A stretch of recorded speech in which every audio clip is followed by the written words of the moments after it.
Es-tu prête à faire l'introduction pour Jean Mon Plaisir, prise 2? Toi, t'es prêt, en tout cas? Moi, je suis présent. On va faire ça court parce qu'on l'a présenté la semaine passée. Fait que c'est parti.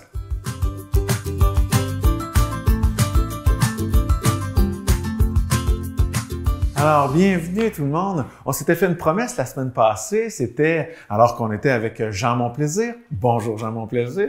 Bonjour. Ça va bien? Salut. Oui. Oui. On s'était promis tout de suite après ton départ, Jean, la semaine passée, qu'on allait te réinviter parce que à la fin de l'épisode, on commençait à peine à discuter de quelque chose de passionnant qui était la qualité de la présence, saisir le moment présent. Puis c'est un sujet qui est riche parce que c'est en lien avec avec le bonheur en général, le bien-être, la méditation, tout ça, c'est quelque chose qu'on entend souvent. Puis on voulait aller plus en profondeur. Fait que si vous n'avez pas vu l'épisode de la semaine passée, pesez sur pause, allez le voir tout de suite, puis on se revient. OK, bon, ben maintenant vous avez regardé, vous avez remarqué qu'on a, j'espère que j'ai pas le même linge. En tout cas, on est la semaine d'après quand même. Alors, voilà, on est... Ceci étant dit, pas besoin d'écouter l'autre, mais ça peut être intéressant. Ben là, hein, soyez dans le moment présent, là, c'est là qu'on est présentement. Puis là, moi, je me demandais, en le disant, je me disais, c'est important, le moment présent, mais en même temps, je me disais, pourquoi c'est si important? Ça change quoi dans la vie d'avoir une belle qualité de présence, une connexion honnête et complète avec le moment présent? C'est une bonne question. J'ai des beaux souvenirs, moi, je peux rester là-dedans. Développer sa présence, c'est la dernière chance qu'il te reste pour être heureux. Attends, tu peux développer ma présence. La dernière chance qu'il me reste d'être heureux. Oui, parce que c'est la seule place où tu peux sentir que tu l'es. C'est pas presque, c'est une vérité de la palisse, mais une vérité de la palisse dont on tire toutes les conséquences peut nous amener très loin. Ouais, j'avoue que c'est difficile d'être heureux dans le futur. Dans le passé aussi.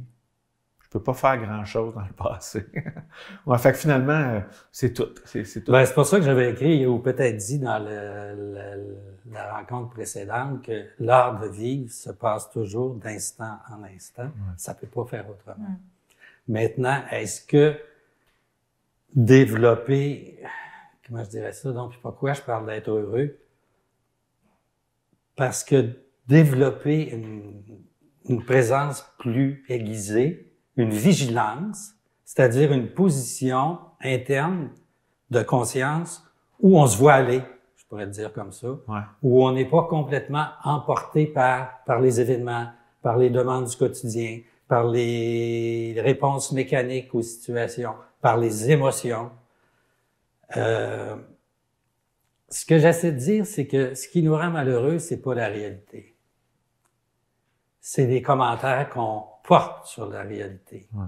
C'est sur notre manière biaisée ou colorée par toutes sortes de filtres qui nous la font voir d'une certaine façon. Et quand je parle de développer une plus grande clairvoyance, ça veut dire sortir d'un paquet d'illusions qui se passent très vite dans notre cerveau, dont on n'a absolument pas conscience et qui dirigent notre vie. La question, c'est, est-ce que je suis maître de mes pensées ou est-ce que je suis à la merci de mes pensées? Et la plupart du temps, si on n'a pas un entraînement à la vigilance, on va être à la merci de nos pensées. Si tu permets. Ouais. Permets-tu? Mais j'entends dans ce que tu dis une certaine antithèse que je trouve vraiment intéressante, c'est-à-dire, on dirait que dans ce que tu dis, la connexion avec le moment présent, c'est aussi prendre un peu de recul avec ce qui nous arrive dans le moment présent. C'est être connecté au moment présent, c'est ne pas être pris par ce moment-là ou par les pensées qui agissent en nous pendant ce moment-là. Fait qu'il on dirait qu'il y a comme une... ralentissement. C'est comme si tu ralentis le temps. Je sais pas, j'essaie de... Tu es au-dessus de toi puis tu te regardes aller un peu. Il y a la conscience, puis il y a le contenu. Il y a le fait d'être conscient, puis il y a ce qui se passe dans le contenu de la conscience. Je vais vous donner un exercice. Imaginons tout de suite, qu'en se parlant, on déplace notre observation de soi-même dans le coin de la pièce. C'est qu'on imagine qu'on vole, toi tu t'en vas dans ton coin, toi dans ton coin, puis dans mon coin, puis qu'on continue à faire notre rencontre, mais qu'il y a un espace où Jean se voit parler avec ses amis, ses autres, et qui est conscient aussi que ça se passe comme un film. C'est une image. Ouais. Peut-être que vous le sentez pas maintenant, vous ferez l'exercice à la maison, là. Vous allez finir avec l'exercice par sentir que ce qui se passe vous apparaît plus léger. Oh! Ah, tu dis léger? J'ai dit léger. Bon. J'allais vraiment dire, je me sens vraiment léger. Pourquoi? Parce que dans l'espace de conscience pure, c'est-à-dire où on est moins captivé par les contenus, ça a des qualités par elle-même qu'on cherche pour être heureux. On a parlé, c'est quoi le mot qu'on vient de dire? Légèreté. On a parlé de légèreté, on parle d'aisance, on parle de baisse du sentiment d'urgence, baisse, diminution de la peur. C'est pas rien, là. C'est ça qu'on cherche dans la vie pour être heureux. Stabilité de l'humeur, qui va peut-être durer quelques instants, mais dont on a un échantillon. Et c'est cette habileté-là que je tente de décrire, qui est difficile à mettre en mots, qui, à force d'être développée, vont occuper davantage votre champ de conscience. Ce qui fait que les contenus vont devenir moins... on va devenir moins drogués au contenu, on va devenir plus libre. Puis les contenus sont importants parce qu'il y a des pensées. La plupart de nos pensées sont très négatives. On retient les pensées négatives beaucoup plus. Des fois, c'est des idées négatives à propos des autres, à propos de soi-même. On réalise pas que c'est toxique. On réalise pas que ces émotions-là ont des impacts sur notre système endocrinien puis créent des tensions. Parce qu'on réalise pas parce qu'on est trop dedans, on est emporté par ce Exactement.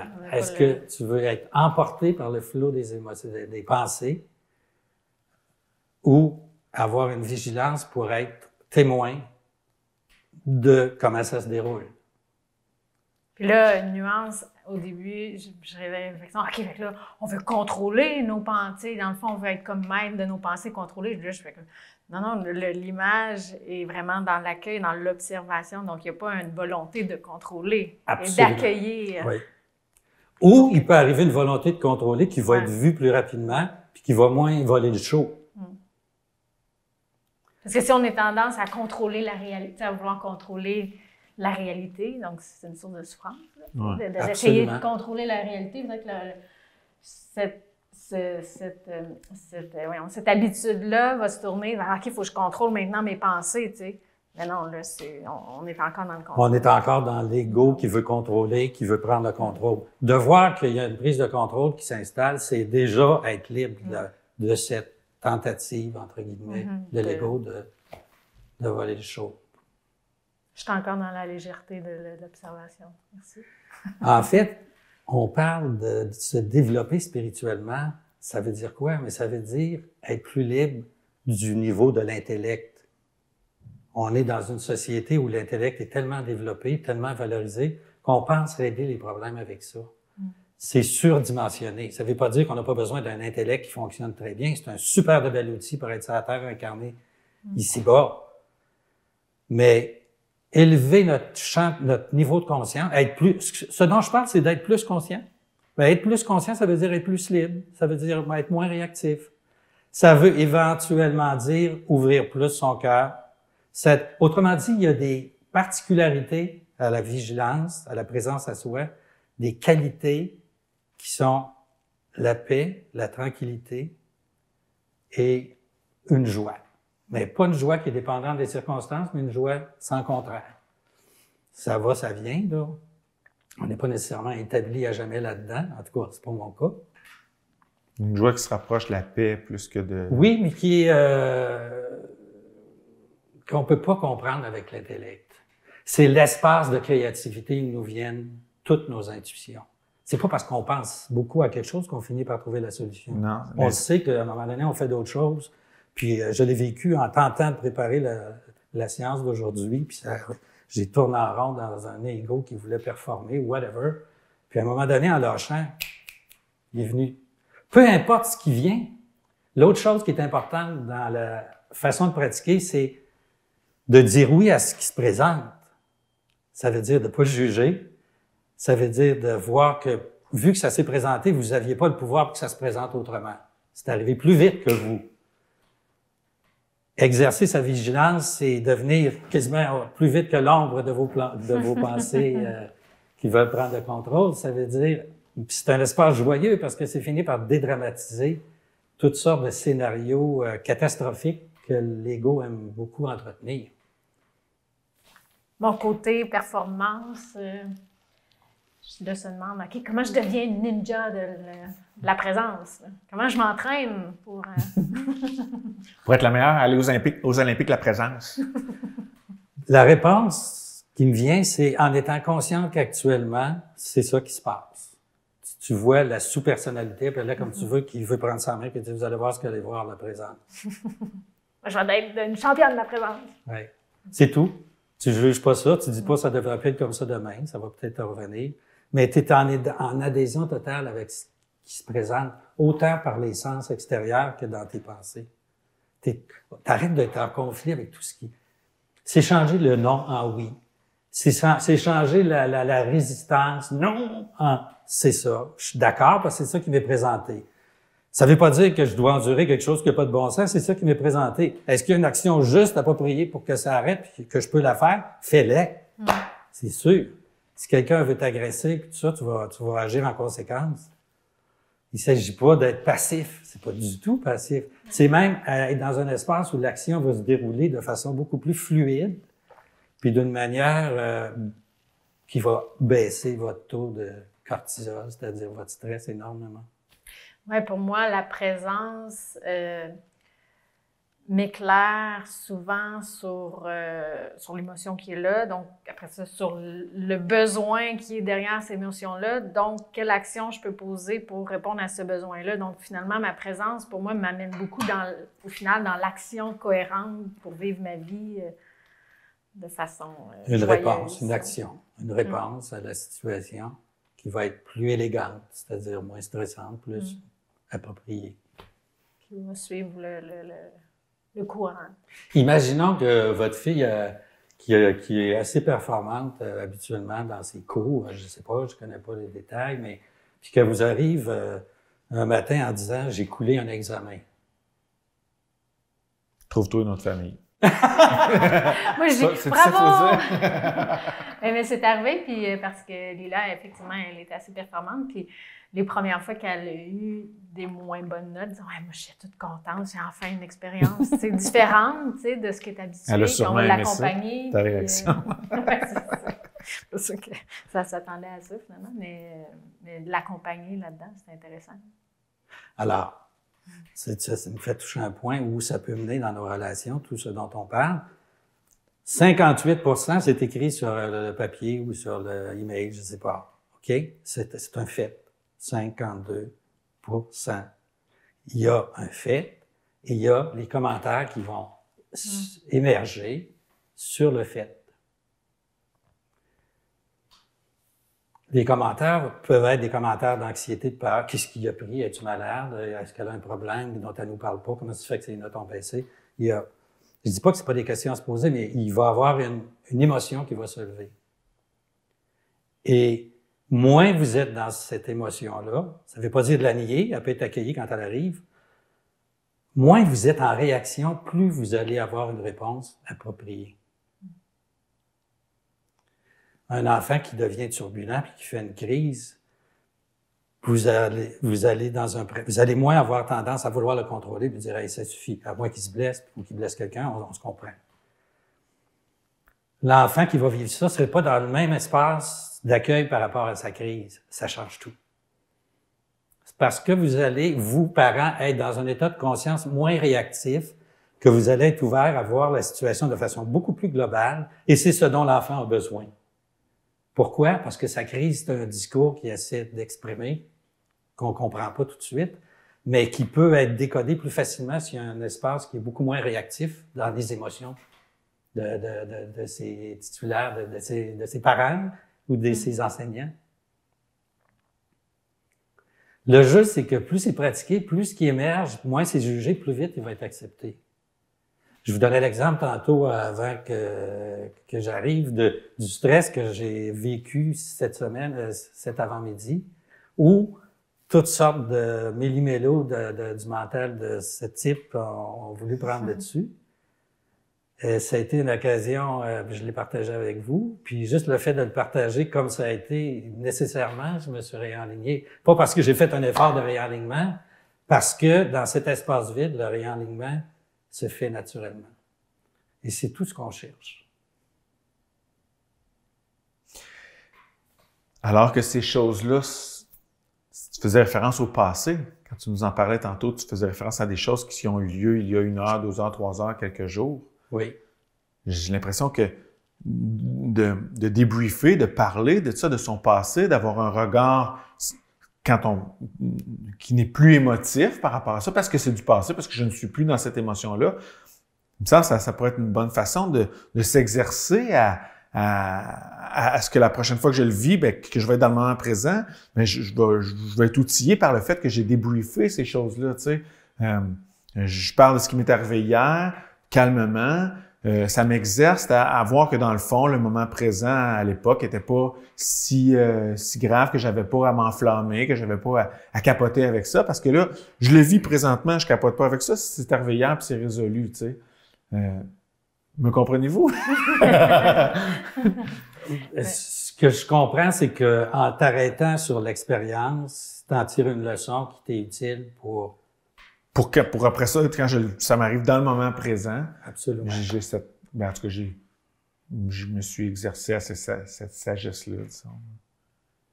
C'est en train de décrire, à mon avis, sous un autre angle, une des, entre guillemets, techniques pour cultiver effectivement cette qualité de présence.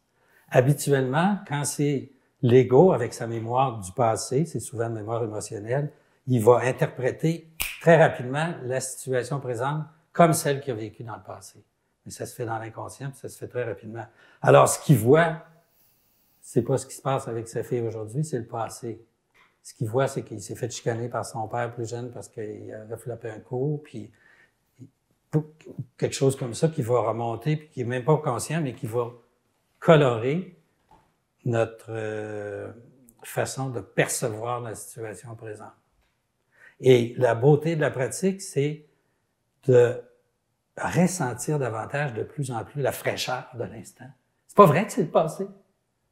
C'est pas vrai, c'est une superposition. Quand tu le vois de plus en plus, c'est pas vrai que c'est le passé. Tu vas voir plus vite la superposition. C'est une bonne technique, ça. Puis, en même temps, en t'en dégageant, ben là, tu es dans la fraîcheur de l'instant. C'est la première fois qu'on est le 11 janvier 2022. Il fait soleil, je suis ici, c'est la neige. Une autre technique simple que je peux vous suggérer, c'est d'utiliser de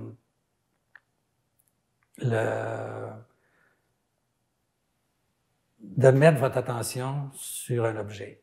C'est sûr que c'est plus une perception, là. Par exemple, vous l'essayerez chez vous, on n'a pas le temps de le faire là. Regardez votre main, respirez, soyez attentif à regarder cette main-là. À la maison, vous le pratiquerez, là, prenez le temps de vous détendre. Si elle tremble ou quoi que ce soit, organisez-vous pour être confortable et regardez cette main-là. Et respirez. Enlevez le mot « main » de votre description de la réalité. Enlevez le mot « c'est ma main ». Regardez cette chose pour la première fois, sans commentaire. Quoi? C'est apaisant. Vous l'essayerez à la maison. C'est une manière de ralentir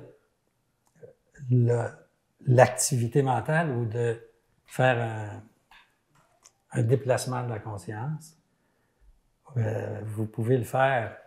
C'est sûr que, peut-être que je l'ai dit précédemment, ça vaut la peine de le répéter, c'est que si vous revenez en contact avec le corps physique, pas une partie du corps physique, mais votre énergie qu'on sent quand on se ferme les yeux, le corps physique, vous allez voir que le corps physique est un ancrage extraordinaire pour être toujours dans l'instant parce que Si l'intellect n'est pas là, le reste du corps physique, lui, il respire toujours, juste maintenant. Il y a encore C'est les que toutes les battements. fonctions du cerveau sympathique, il s'en fiche.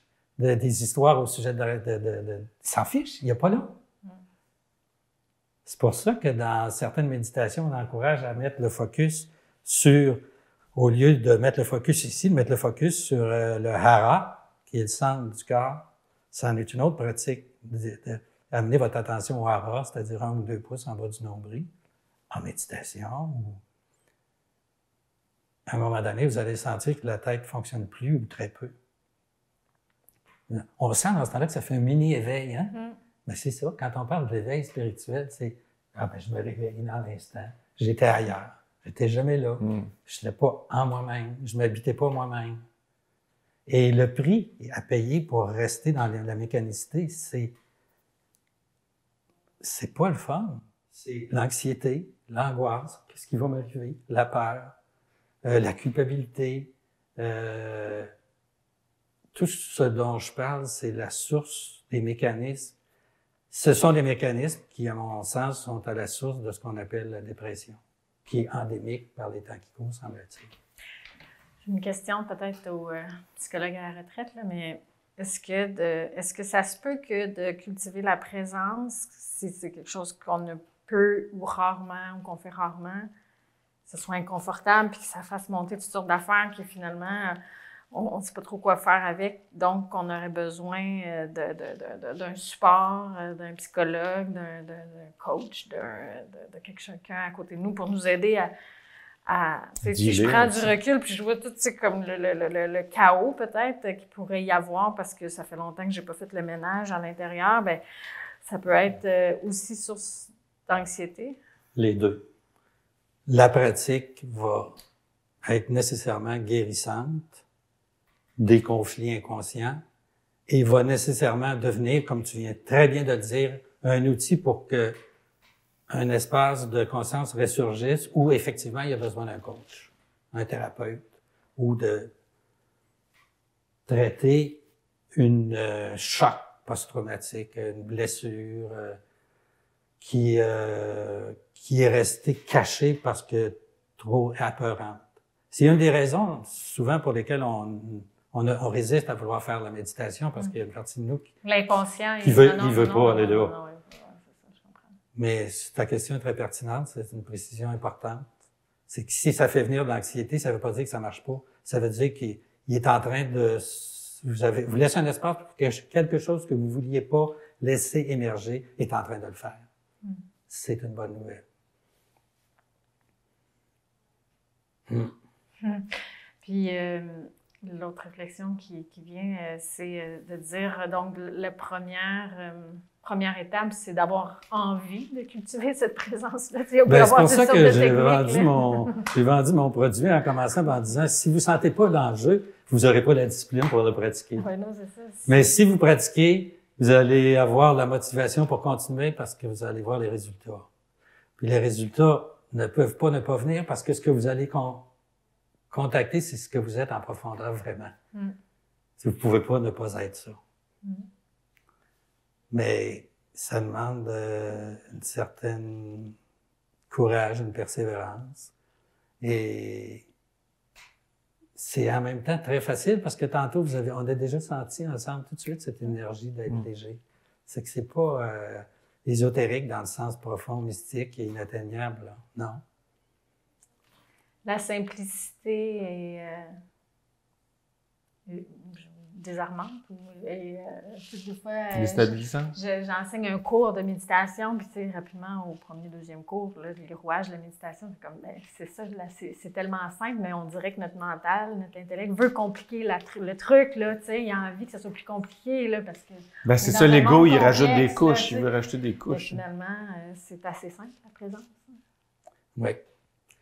C'est simple et en même temps, c'est vrai que les mécanismes de l'ego sont forts parce qu'ils se sont construits à un âge où on s'est senti pas aimé ou en danger, puis on a inventé une histoire parallèle à qui on est pour que ça devienne supposément tolérable. Alors, quand on arrive à regarder cette histoire-là et à vouloir la lâcher, c'est là qu'on peut avoir vraiment besoin d'aide parce qu'on va avoir peur que si on la lâche, qu'on va périr avec.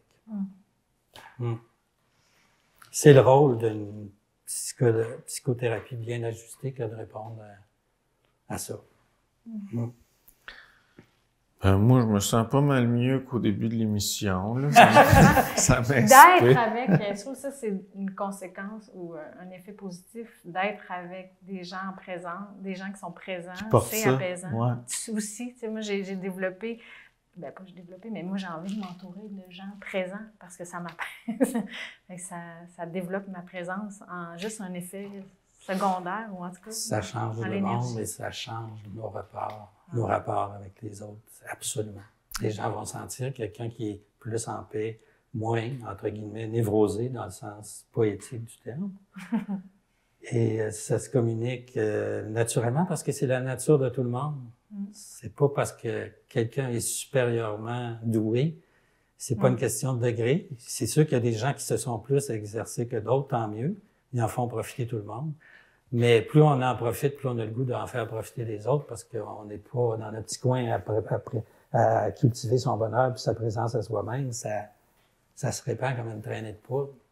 En espérant que cet épisode ait ce rôle-là, que la paix d'esprit qu'on a développée ensemble tous les trois soit contagieuse, puis que vous la ressentiez chez vous aussi, mesdames et messieurs. J'imagine que... J'ai envie aussi d'ajouter, c'est rare, je n'ai jamais fait ça, mais j'ai envie de faire une petite publicité pour Home Studio, parce que c'est notre mission, tu sais, chez Home Studio, c'est d'offrir des expériences pour cultiver la présence par le corps, par le mouvement, par la méditation, par différents outils, mais c'est ça notre mission. Puis là, j'ai envie de le dire, de prendre ce temps d'antenne pour dire, tu sais, si concrètement aussi, si moi, j'ai besoin d'être accompagnée, puis j'aime en fait être accompagnée par les autres, par le groupe, mais aussi par l'enseignant, le coach.